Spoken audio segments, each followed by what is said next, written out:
let's begin with where his defense starts from and then where he's taken the defense to. Because the point of Mike Macdonald, unlike a lot of defensive coaches, is not how well can he carbon copy and replicate the thing that he comes from, but actually how can he take all of that that's come before him, find a way to utilize what's still best within that, while still understanding he has to always constantly grow. He always has to constantly be in a state of adapting, evolving, and all of that type of stuff, because in the NFL, we've learned you can't just live on the same thing for years on end. It's just an always moving sort of process. It's part of what makes the sport so unique versus other sports where things do kind of remain stagnant. You know, you can hit a ball 375 feet.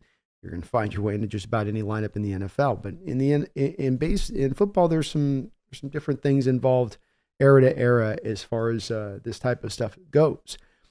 Where he comes from, and again, before we go to where this defense is coming from a little bit structurally, and then why I want to cover it, kind of dovetail it into a little bit of what I talked about in that video that I dropped here today, is we come from this, okay? This is our background. This is what we know. It's all we know. It's all I know. This is your cover three. This is your Seahawks defense that you saw for years.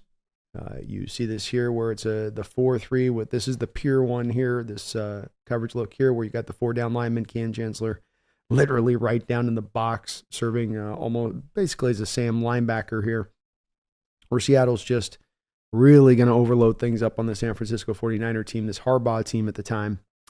And you knew where these guys were going to drop, right? And you knew that Earl Thomas was going back and he's going to read it. And whoever came back into his center field was who he was going to pick it up. You knew your corners post snap were going to take their bail drop technique steps and go back, right? They're not going to press and stay in the hip pocket of the receiver. Instead, they're going to bail back. The linebacker coverages could slightly change, but more often than not, you saw these little hook zones where you're just kind of going to a landmark and kind of drop into there. It wasn't anything that was really necessarily super complicated. Now, the players made it a little more complicated with their ability to communicate and work together and get on such a same page, unlike any other NFL teams, to where they could have little changes they could make play by play and their adjustments on the fly in a way that wasn't really built into the playbook. One of the reasons I think that the future generations were unable to quite take as much advantage in this is that kind of requires the players to do that on their own on this and have that kind of responsibility and intelligence to be able to make those kind of in-play designs. It's kind of like just like you're drawing it up in the dirt a little bit on the flat, so to speak, on the fly. So this is what we came from. This is what we were in for many, many years predominantly. Now, in recent years, certainly we built in some more cover 2 looks, some more cover 6.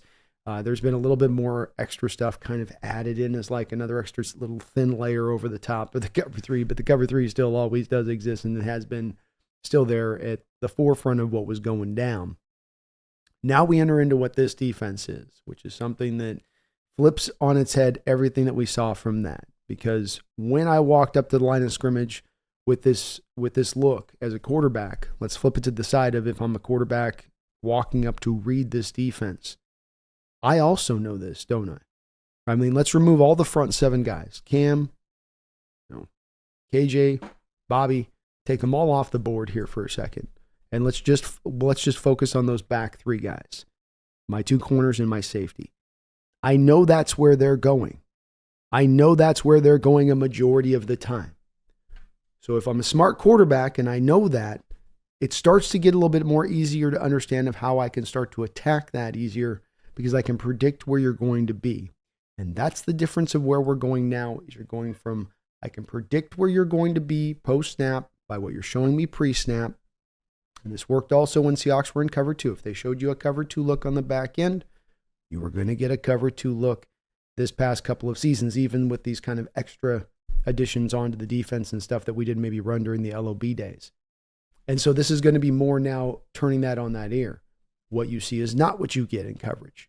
You see a cover 2, it slides to a cover 3. Could be a cover 2, goes to cover 1. Could be a cover 3, goes to a heavy blitz. You don't know what you're going to get. This all comes from the mind basically at the forefront of this of Buddy Ryan.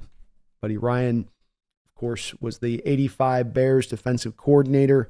He was the forerunner of the 46 Bear defense. That is what we kind of come from. Now, this is the point, though, I want to start with, is not necessarily where the team's at. This is always probably in the playbook to be able to use some of these Bear concepts still, but it's not one that you're going to see really used to the degree it was used back in the 85 days when you would run this Bear front all the time. You just would overload these offensive protections and you'd get to the quarterback before he could do anything, and they would slaughter some quarterbacks. It was pretty brutal what those guys did to quarterbacks at that time. They did it because of this man right here. I know you guys thought maybe I was going to say Mike Singletary, right? McMichael maybe. Nope. They did because of this guy right here. This man here with the frightened face on his eyes right now. This man's Doug Plank. And do you see the number on Doug Plank's jersey? That's 46. Yes, I'm not kidding you. The 46 Bear defense is not based around any of the pure Hall of Famers on that defense, but instead around Doug Plank, the hard-hitting strong safety of his day, number 46. And that's what gave it its name. Why did it give it its name? Why is this called this in this manner? Because of this.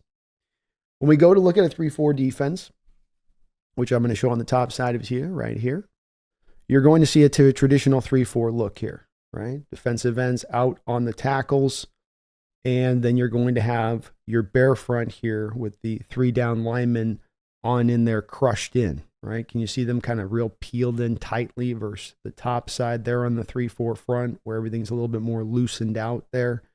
It's a little more purposeful with the Bear front because, like I said, you're just trying to overload protections. You're just trying to force these guys to have to pick up those blockers, and then you can send your blitzers, and there should be some open lanes there.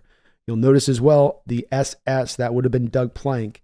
So that was your strong safety coming down into the box. Versus in the above 3-4 front, you see the safety would have been usually back in the, like a traditional strong safety, 12, 13 yards off the ball.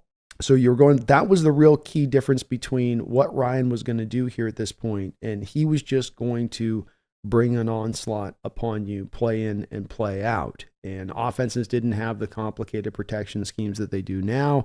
Max protect was just not really much a thing. It was sort of like, oh, they're going to blitz us. Well, go hit the hot, go find the receiver that's going to break open. And it's like, well, that doesn't exactly work that way here on that side of it.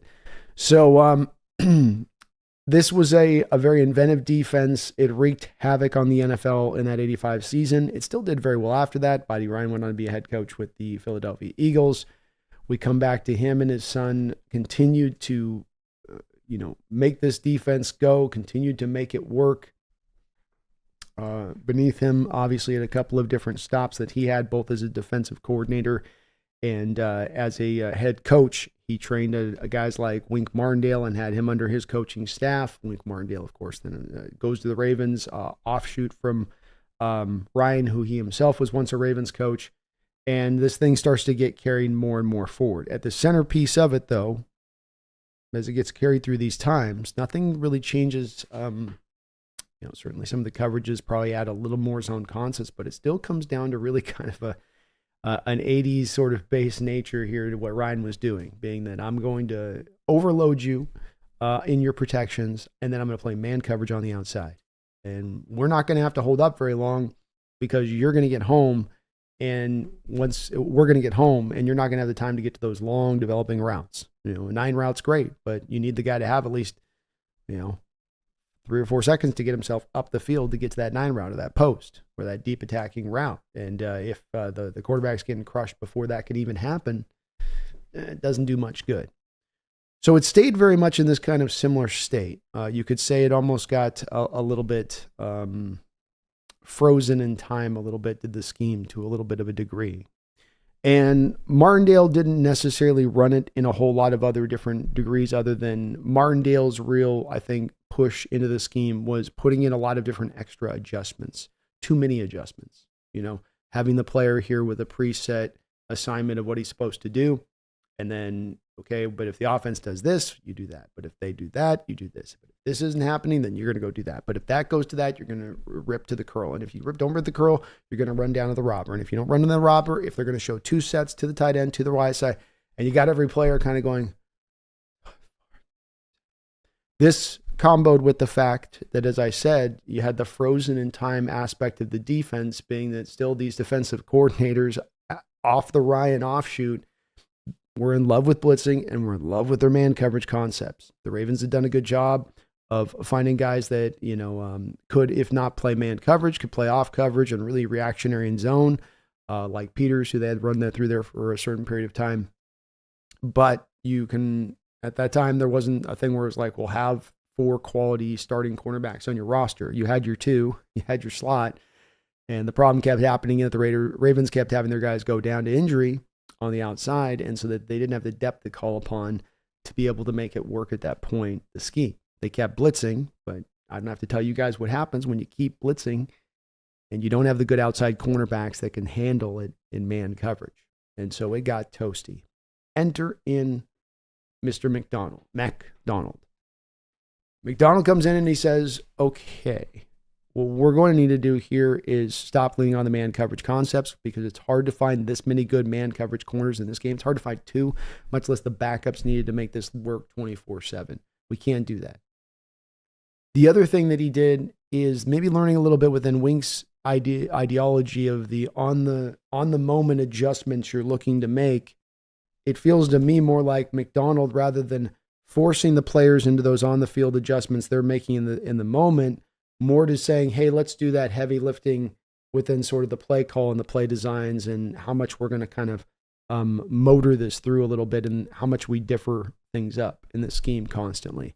But then also having really certain things on what we're requiring each player to do, play in and play out. So it's not them having a thinking game going on where they're still able to play really fast and loose.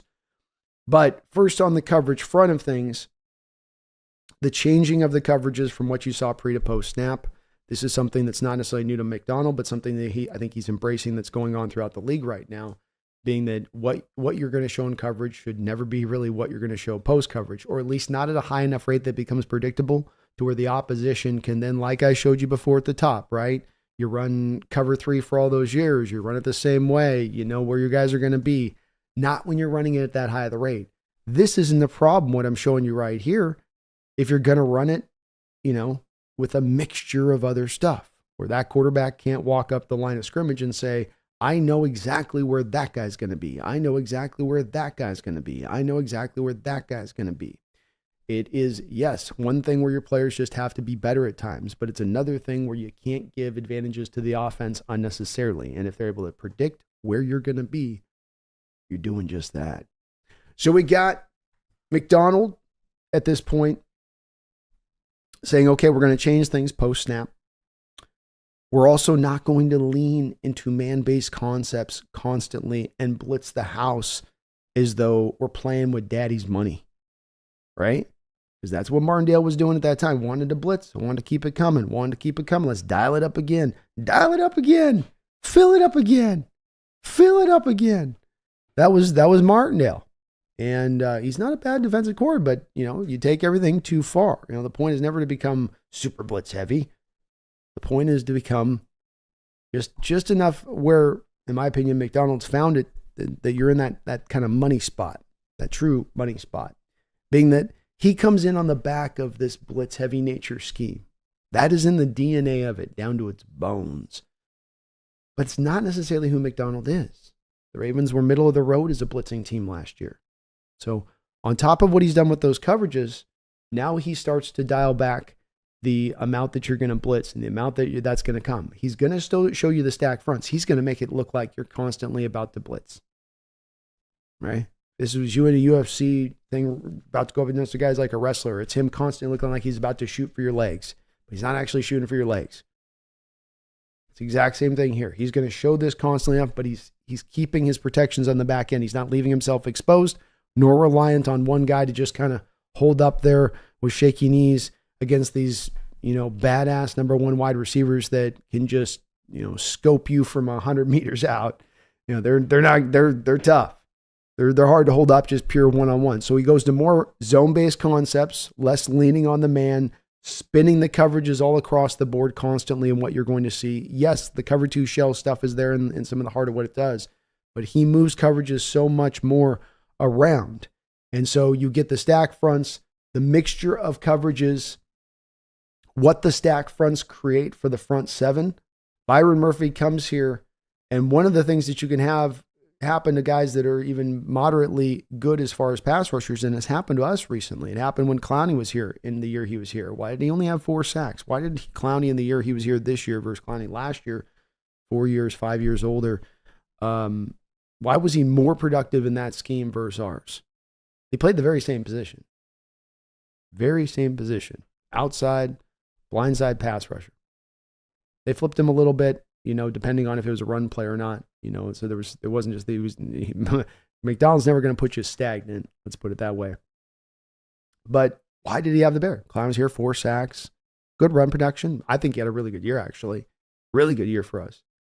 But what happened was Clowney fell prey to the double and triple teams. It doesn't even have to be a pure double team. It's even just the chip block of the running back coming out and hitting him in the shoulder as he's trying to get a little bit wider off the tackle. The extra guy that the offense is able to devote to you, they feel comfortable devoting to you because they feel they can block the rest of the stuff up right. What did Macdonald do for Clowney? How did he finally get him what I would say, caged from his this problem that he's been hindered by for much of his career? And that is by the stack fronts. And this is going to be the same thing that's going to benefit Byron Murphy and Boye Mafe and all of the rest of the pass rushers on this team. I come down, I bring the stack fronts, you change your protections. This leaves me now with one-on-ones where ideally when you're walking up the line of scrimmage, you wanted to get the chip block to the edge. Ideally, you wanted to have that guard clamp down on the center on Byron Murphy. That was the whole hope of what you were hoping to get done here. But we bring the stack fronts, that changes the game. Offenses have a predilection. They have a leaning, a pull in them. Quarterbacks certainly do when it comes to this. Think about it from their mentality. You're a quarterback walking up the line of scrimmage. You see that stack front. Now you might think, like if you're a betting man, gut instinct, the little twinge in your gut, they're not coming. But do you have the guts to gamble that with your body on the play? Or maybe better safe than sound. 42, roll it. Roll those pros. Roll it. I don't think he's coming, Brandon. I'll be the judge of that. Roll the protections. He's been doing this. He's faking. Roll it. I don't care. He's a yard away from me and he runs 4.45. You want to take that risk? Well, you're blocking the nose.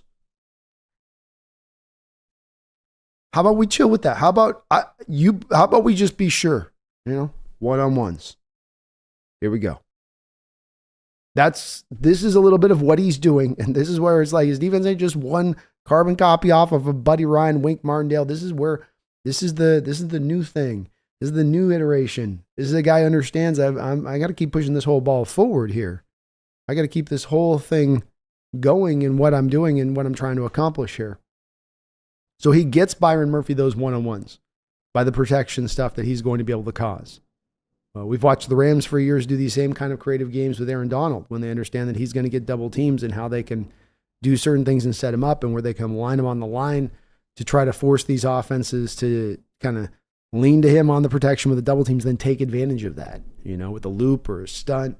And then you're really in tough place as far as an offense because you're going, boy, we dedicated these two guys, then we can't do that. So Murphy's going to get his one-on-one opportunities. Why Matabuke was partially why he was able to be as productive as he was. So once they start to get running, you can't necessarily just slide the double team to them because you're going to get crushed. Imagine this, you run the stack fronts, you decide you're going to hold the double team obligation in place. The double team obligation comes, but the blitz comes now. How do free rushers end up coming? Well, you've put the double team obligation. You didn't count the numbers game was really truly coming. You decide to roll that dice and make that gamble, and now you're sacked.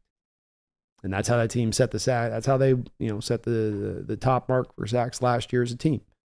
Part of how they did it was just that. So it puts you into a pickle as far as an offense on all of these fronts. We can talk about the disciplined nature of the defenses that Macdonald has shown both with Michigan and with the Ravens and getting that instituted. We can talk about the tackling and how, that should definitely come forward here. My gosh, my cat is driving me crazy. We can go through a lot of these different, things that are part of what makes his defense tick and what he's built upon. But the other part I want to just touch on here a little bit is the part that's really coming clearly into focus now as we get through the draft. As I hear him talk the other day about having the want with his inside linebackers to do some very similar things. And if you haven't had a chance to check out the video again, please do take a look at it if you get a chance. I thank all the people who did have a chance to watch it, all the new subs off of it, by the way. It's doing really well. But the gist of the video was Mike Macdonald was asked if he was going to continue to have, as it was forecasted by a couple of weeks ago after free agent signings occurred, whether he was going to have Tyrell Dotson, the guy we signed from the Bills, to continue to be the middle inside linebacker. And then if we were going to have the guy that we signed from the Dolphins, Jerome Baker, who played middle linebacker with the Dolphins last year, be the weak side linebacker or the will. And as I said in the video on the thumbnail, both was basically Mike Macdonald's answer. And this is where I think he is trying to drive this scheme to, not just where it is now, but where it is to. I had somebody ask on my comment section of the videos as well, okay, he's going to have him play both Mike and Will, and, that seems cool, but isn't this something that all teams are doing? Isn't this, it seems like a straightforward. Wouldn't all teams? No, they're not. And it's a good question. And yes, you'd think they would be, but they're not. Macdonald said in the press conference, this is something new that we're going to do. He didn't do it with the Ravens. Queen got his chance at the middle linebacker position before Roquan Smith was there. He got his chance to try to do middle linebacker things, and he was not able to do those middle linebacker things. He got slid to the will, a different kind of position, just like I make as the point in the video, is that these positions are aligned right next to each other. They have different skill set requirements. Was KJ Wright shaped like Bobby Wagner? Did he have the same sort of movement and, just general? I think that they both were very good players. Both really good players, but different things that you need from each position. You need the length from KJ out there at the will linebacker position, just like you needed the, short area quickness and burst that you got from Bobby inside in between those tackles so he can get up under the pads of these offensive linemen so he can crush those rushing lanes before they even start to open. It's a bit of a different skill set requirement position. But Macdonald said, hey, I've got with Jerome and I've got with Tyrell Dotson, two guys that have both played the Mike and the Will. They've both done both. Let's take advantage of that. Let's lean into that. And what he's doing now, as you look at all three levels of the defense, is he's creating a bit of a positionless look to things all across the board. Let's start up at the front. Leonard Williams is a guy with nose tackle size who plays the 3 tech position. Byron Murphy is a guy that was asked a tremendous amount on the tape. I'm putting together a video for the channel. It's going to be around Byron Murphy looking at his tape. Asked to do a whole lot of nose tackle stuff with Texas, taking on double teams at the point of attack. And he was holding his own. So we got 2 guys right up at the front. We can do nose and 3 tech stuff. We slide on back to our inside linebackers. What's Coach Max say? Well, he's going to do a little bit of Will. He's going to do a little bit of the Mike. And so is the other way. Both ways it's going to go. And then what do we also know about the safeties on the back end? My free safety is going to do strong safety stuff. My strong safety is going to do free safety stuff. All 3 levels, complete and utter unpredictability. They can slant and set up to however they want to without the offense being able to predict in true knowledgeable fashion as to what's happening prior to the snap and where guys are going to be and what their responsibility will be post-snap. And a big part of what offenses are trying to do prior to the snap is get that exact information. What are you intending to do? We go back to the whole play model designs as I'm just describing what he's doing here at the Ravens versus us back in the days of the cover 3. You're here, you're here, you're here. What happens when you could be here, here, here, here, here, here, here? What happens when you can be here, here, here, here? What happens when you can be here, here, here, here? What happens when you here? What happens when you can suddenly be a turn yourself into a nose tackle and slant here, and this guy can turn himself into a quick enough 3-tech to do 3-tech stuff, like be a loop and twist defender back around. And this is what he's starting to lay the groundwork for. And it's, again, something that's certainly been a part of what he's done with his secondaries to a nth degree. He's got, his cornerbacks at times being asked to slide back into almost safety looks and like cover 2 looks, right? He's asked his middle linebacker at times to be a single high safety and Roquan Smith at times. He's going to ask you to do a variety of these different roles. And at the heart of it is not just because, wouldn't it just be cool if you could do like safety stuff?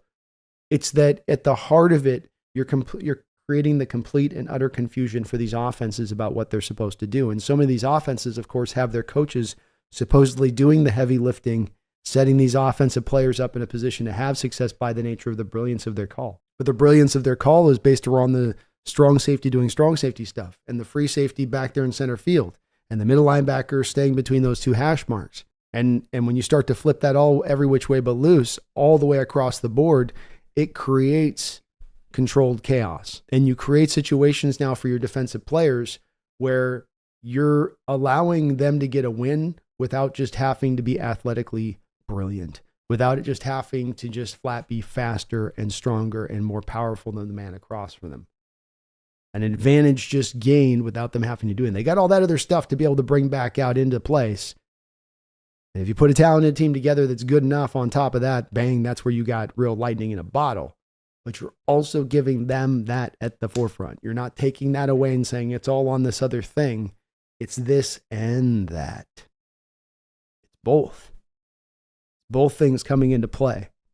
And the true wonderful development within what Mike Macdonald has done, in my opinion, and we'll see if it continues here, but it has all the way so far between 2 different stops between what he's done with Michigan, the national title winning team of last year, on the back of his defensive structures and principles, and the Baltimore Ravens as a Triple Crown winning defense last year, is that he gets these advantages without what his predecessor, Wink Martindale, had to do. He doesn't have to put the family goat out there in the open field so that hopefully he can get the elephant gun shot off on the T-Rex before it takes down the family goat and runs back into the woods. The risk is not as bad.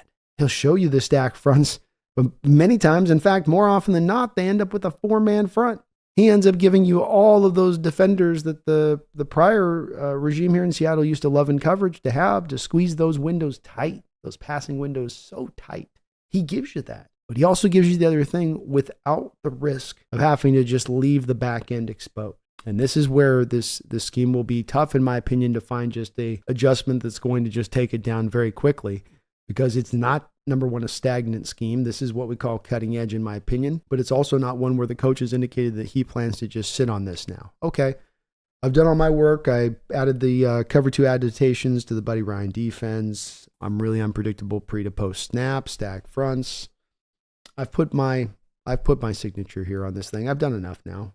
But now to kind of start to build in this, okay, well, what if my 2 fronts are less about the nose to the 3, and I got a little bit of, I can go back and forth. Because what do we also have with Jarran Reed?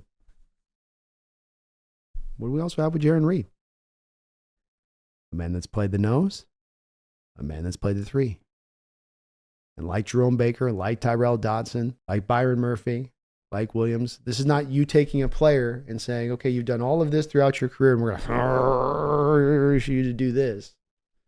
Instead, you're saying, hey, you've done this throughout your career. Let's blend this into the defense and make it all work together. It's going to be so much fun this upcoming season, Seahawks fans, from my perspective, to watch a defense that's going to be completely unpredictable, that's going to be something that I'm not going to know what the hell is going on a lot of the time, and neither will the quarterback. Hopefully, the first time in a long time, we're going to get to have then with that a scheme that will give these advantages and make things a little bit easier rather than at times feel like it's making things harder. If that makes any sense on the defenders. But I love what I'm hearing from Mike Macdonald with these intentions of what he's looking to do with the inside linebackers, knowing what he already does with the coverages in the secondary.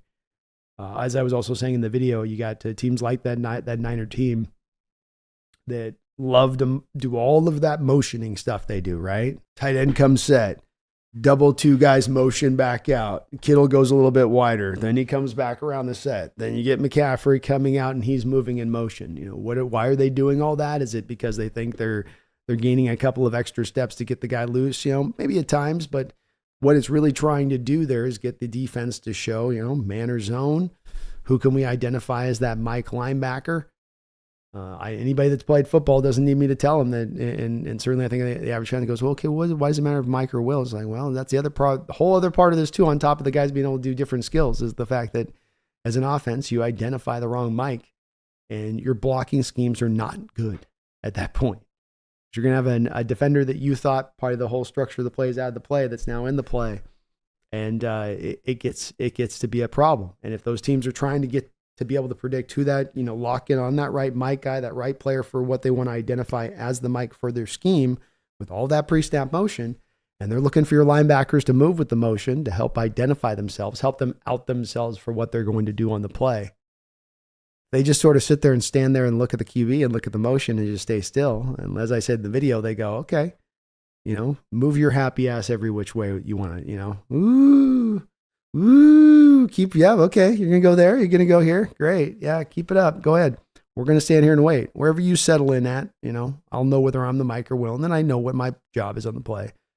So you go ahead and do your, but we're not going to let you know what that's going to be, though. And that's where, again, I think when you start doing that stuff, it starts to definitely mess a little bit with the offense, because now they're going pre-snap. Hey, we're not getting that advantage tell we thought we were going to get prior to the snap. Instead, we're still now just kind of hoping the guy's going to go to the place where we hope that he was going to go, but I don't know if he's going to go. In fact, is that the guy in this play that's really the guy at the position are we sure? A little bit of that going on. Confusion. Utter and complete confusion. So I'm very stoked by what we're going to see from this offense.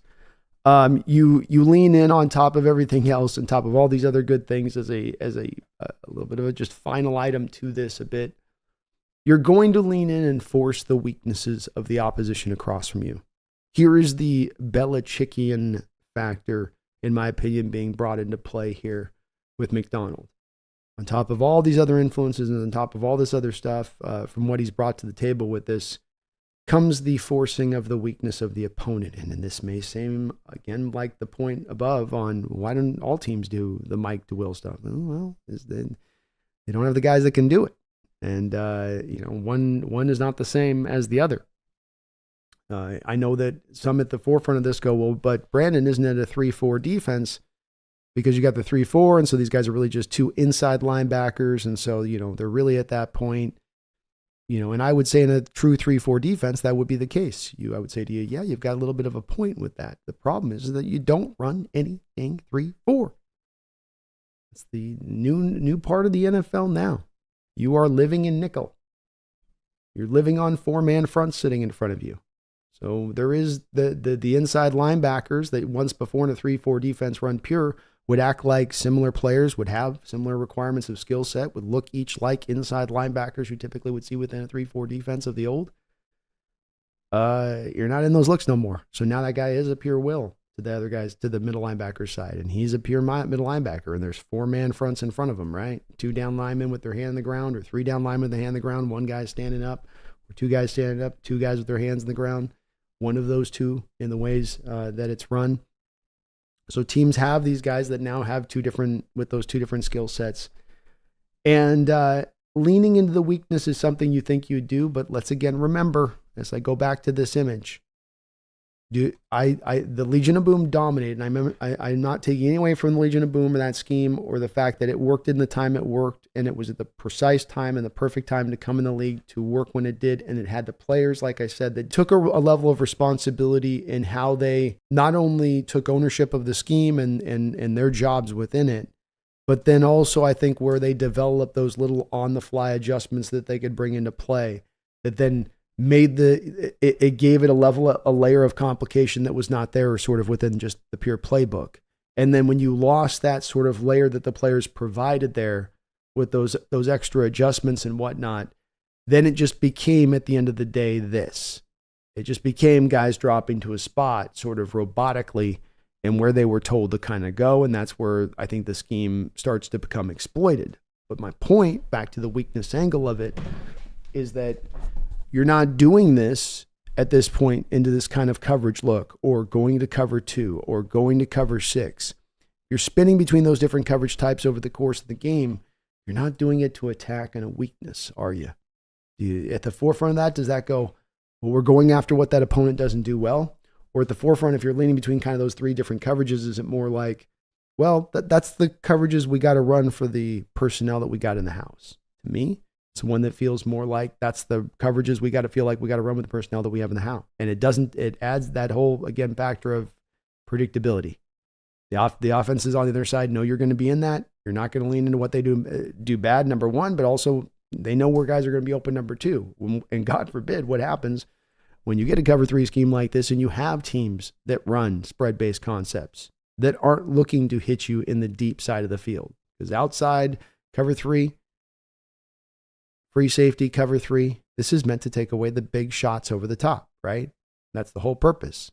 You're not running 15 yards off of the line of scrimmage in order to take away a drag route, are you? Or a slant route. You're doing that to make sure that you got the depth handled. What happens when you face the team that's strength is to not attack depth, but to attack short. What do you want your defense to do then? To go at and be able to combat this by not simply running to a place that an offense is never going to attack, but to take away hopefully their strengths, to force them into their weaknesses. And that then requires a scheme that can be fluid and change and adapt, not just by year, but by week, opponent by opponent. And something that Mike Macdonald showed throughout the course of the season with his Ravens defense, in my opinion, and that he's shown with the Ravens period, is an ability to consistently, constantly adapt and continue to adjust through time. We've got the Kansas City Chiefs game, of course, that finishes off the season. The Chiefs are a team that comes into that with a very specific style of game plan that was a little bit different than what they normally did. They got up the field the first time with 2 throws to Kelce where it's just, that's goat on goat action right there. Look away, okay? That's just, Mahomes to Kelce making a play on 2 throws down the field on that where it's like, okay, sometimes as a defense, you throw your hands up and you go like, sometimes goats are going to goat. Sometimes goats go bah. But the rest of it around all of that was just dinking and dunking, throwing to flat routes, hitting bubble screens, not trying to do anything to push anything up the field, just really get the ball out of Mahomes' hand as quick as possible and take the 3 yards, 4 yards in a cloud of dust, even if it was on a passing play. But then we saw the adjustment from it. It wasn't like the Chiefs were just completely, pulling the feathers out of the Ravens through the whole first half with that, like, oh, they're decimating this defense. Like, it was a problem that they needed to solve. Get to the second half, shut it down completely. Adjustment, not doing the same thing, not just going, okay, we're just going to hold and sit here and just let them, no, we'll step up and do that. Even the Seahawks game, which we're going to cover here in a couple weeks or within a few weeks here as I get the cut-ups put together to kind of show you guys what he did against us, was not him coming in saying, we're going to, every game prior to this last 4 weeks, we've been living in just stack fronts. He's going to play to the defense and what they have. Here's week 2 on the right to my one side here against the Browns. This is, of course, Nick Chubb, who is before the injury, dangerous. Don't want to deal with Nick Chubb. Chubb's tough. Come back to week 5. Bam, you're back in a typical cover 2 shell look, 4-man front. You got your inside, you got your weak linebacker, changed by the opponent. What did he do to Seattle? He saw in film that Seattle struggled with stacked fronts. He saw that teams didn't necessarily stay to a real huge commitment level with us. They would show it to us, but they would fall out of it and stay to more traditional things. And he said, we're going to run this all day long. We're going to live in the stacked boxes on this team. And it gave us hell. And you saw every then opponent after that who played us, whether they were a stack front type team or not, that would do that or not, was they were going to start to utilize that and lean into it. Because he saw that as our weakness. He saw protections were our weakness. Pass protection was our weakness. And he was going to take it apart. And this is also what makes a great defense. And I call Belichick in because this is what Belichick did for years. He could slide between 3-4, 4-3. He could come blitz heavy, or he could drop all guys back in coverage. He could take a Rams team on in the Super Bowl and dream up this sort of 5-2 front, where he's got extra guys all along that line of scrimmage. But post-snap, he's always going to drop them back out to a 4-man front or even a 3-man front at times. The Rams could never figure out who. And he was able to create that confusion within the Rams offense, which of course we all knew at the time with Goff was instrumental because of that whole, of course, meme thing where McVay is talking to Goff in his ear right up into the last second where they cut off the microphone communications. But if Goff, once that microphone communications is cut off and you get him to have to think, you're in trouble. And this is the part Macdonald has sort of picked up from Belichick to me when you look at him and how he attacks each opponent that way. I'm going to get the Pittsburgh Steelers. Should I sit back and cover 2? Should I sit back and cover 3? Should I hang back in deep coverage there? Or should I maybe take away the run? Playing the Browns, should I maybe take away the run? Playing the Texans, they're going to throw the ball over the football field. Okay, well, yeah. It's adjust to the opponent what they're going to do, force them into their weakness, take away their strength. Something Belichick did for years, right? Is he say, okay, your best guy's not going to beat us today. Can your second? Can your third? Let's see. Show us. And this to me is just, many of you definitely were out there, I'm sure, going, well, this is all sort of no dust stuff. You just think that it's no dust stuff. You're right about that. But I'm telling you now, teams don't do it by and large. It's not something that's just a majority, everyone's just doing this. Some teams are kind of doing it. Some teams don't do it very much. There's a lot of that ego, like, my scheme is so good, it can just be what it is, and that'll be enough. There's a lot of that going out and around in the NFL. We might like to think that it's like, oh no, everybody's out there, looking for every advantage they can get. No, there's advantages always left all over the place to be picked up if you just, are willing to utilize them. And it looks like this new coordinator is willing to utilize them. This is where he has come from. The heavy blitz, the casino blitz, the finding now maybe that perfect balanced state between going all that way or finding just the right spot to where it's the perfect right amount, where we're just not going to not stop blitzing to where they know we're not going to blitz, but also we got to bring enough of the blitz, but also, not over blitzing to where then we're protected, changing what quarterbacks are constantly seeing, making them process constantly prior and post snap at all times, making you think, never sure of what you were seeing. And what you were seeing is never what you were going to get. This new coach is going to be very good for the Seattle Seahawks team. And the more that I look into what he's doing and watch the film off the Ravens last year, the more that I'm just enthused by him doing a lot of different things that would be down a line of things that I've just talked about now that for me are checking off things that I've really wanted to see for years within this defensive structure and how we approach on that side. The defense, in my opinion, when it comes to the NFL, has in a lot of parts fallen behind offense. It's one that has leaned into the archetype that these defensive guys aren't very smart and they can't think very much. So you just got to keep things really easy for them. And it's one that I've long railed against, saying I think those days are done. I think the defenders are smart enough now. And if the offensive guys are able to run into the complexities they're running it with, I see no reason why the same cannot be done for the defense. It just needs that right coach who can see, hey, these guys can get it done. I need to come in and draw up with the same kind of imagination and brilliance that we're seeing on that offensive side of the ball, instead of it being leaning on these structured coverages that have been here since the Stone Age and everybody knows which way and up and down. Let me try to try and be open to driving for some new. It doesn't mean throwing all of the old out, but it means that just leaning on the old, always blowing the dust off the top before we apply it on a weekly basis, is also not going to work. It can maybe even still work, but at least there's just room for a place to be taken advantage of it by the coach who's willing to say, I'm not just going to lean on all that old. There's innovation is sitting here across the board, ready to be had, and nobody's doing it. And it does feel like 10 years we've had defenses like Harrison Ford in Star Wars 2, just trapped in the whatever that stuff was that got them stuck, where they, I love you, I know, and then shh. And then Jabba took him to his hut, his facility back on the planet. It's like that. Defenses have kind of been like that at times the last 10 years. Huge room for them to take a big step towards the offense. And let's face it, last year, for the first time in a long time, scoring started to go big down.